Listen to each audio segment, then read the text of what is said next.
Hello everyone and welcome to another episode of Poetry Surprises. Now, looking at myself in the camera here, I can see that my hair's getting a little bit long and unruly, so I apologise for that, but I can't get to a barber, so you'll just have to wait. However, today I want to talk about disapproval. Now, disapproval is something that we've all come across in our lives. And writing poetry, you can meet more disapproval than in a lot of other areas. If you say you're going to become an accountant, then people will think, oh, good job, he's going to make some money. If you say you're going to become a policeman, oh, good job, yes, good pension, and you're keeping law and order. If you say you're going to become a poet, they say, that's dodgy.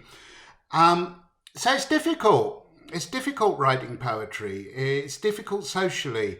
And I often wonder how the people I admire who wrote poetry in the past actually coped with levels of disapproval. Byron,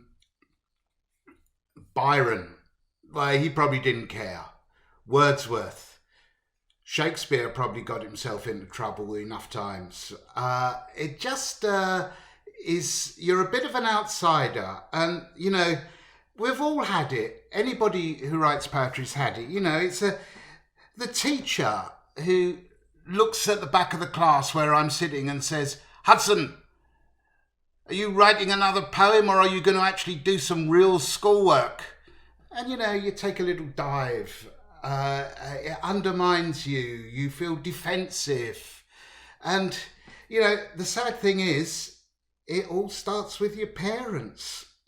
And so this leads me on to the first poem I want to read today, which is called Mother's Visit.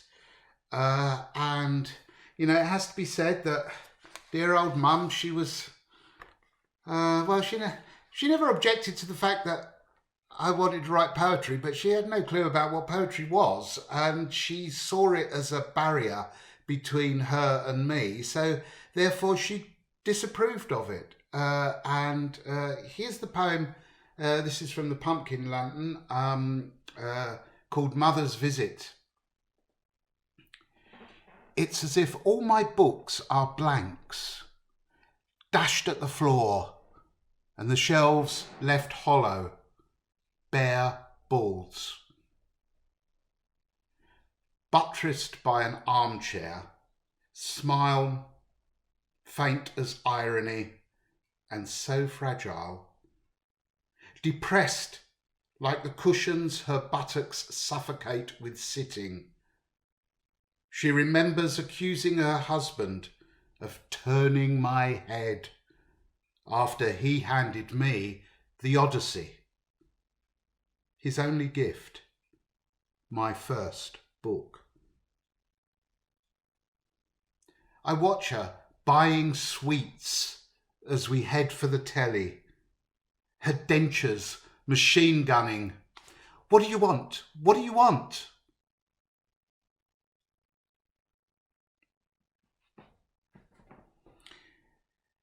You can become quite insular, really, due to this disapproval, and it can become quite depressing, I suppose, really.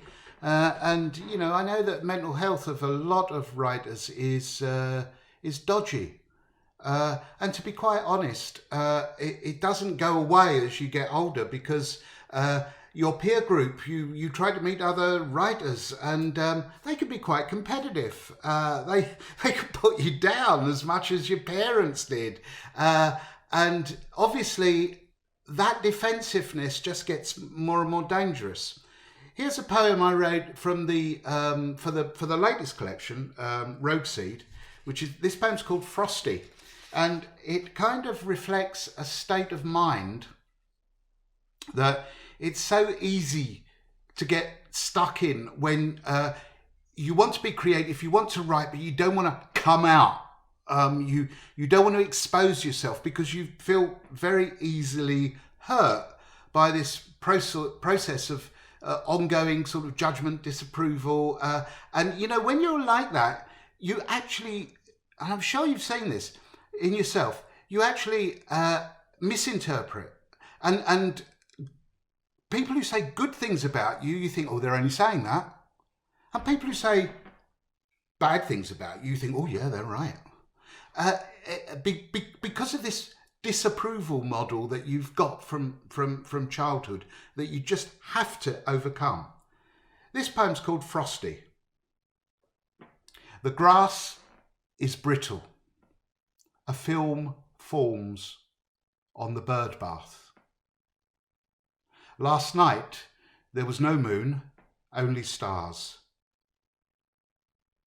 Daily I miss the postman. A yellow note says, a parcel waits at the sorting office. My lounger's still in the garden, as if summer might return. 3 deer leap across the stubble field into a bank of fog. My neighbour taps on the back door. I stay upstairs.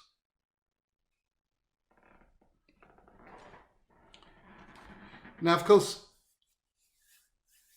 that's a dangerous state to be in. And you have to deal with this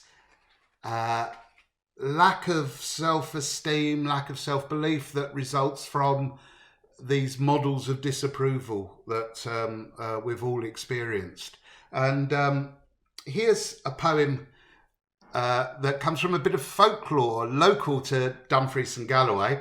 It's actually a piece of transplanted folklore. The poem's called The Frenzied Friar, and there is a famous poem by Dunbar called The Frenzied Friar. But there's a local folk story in Kirkcudbrightshire, which is where we are now. Galloway is the bigger area, Kirkcudbrightshire is the smaller one. That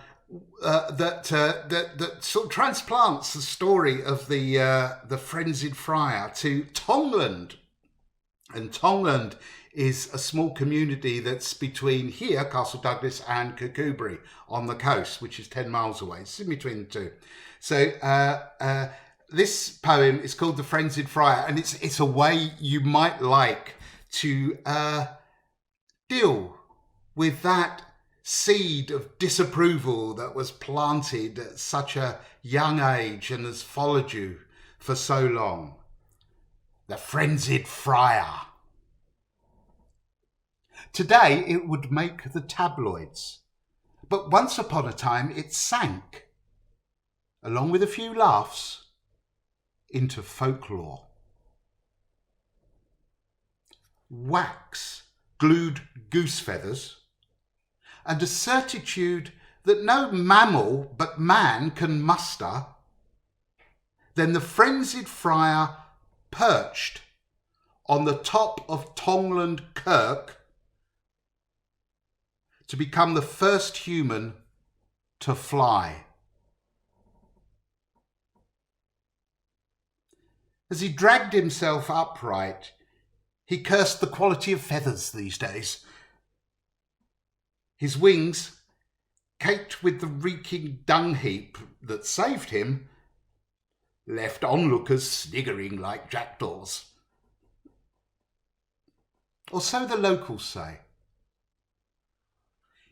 In truth, his initial swoop plummeted the man of God, but he chanted Aves, and his maker lifted him like an eagle, or maybe a goose, over the treetops, up and out across the ocean, on among the stars and on through the hearts of galaxies, till his eyes marvelled and his soul rejoiced.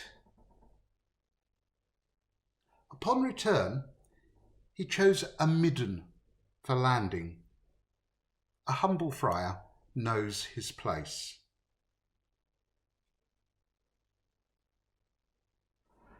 Thank you.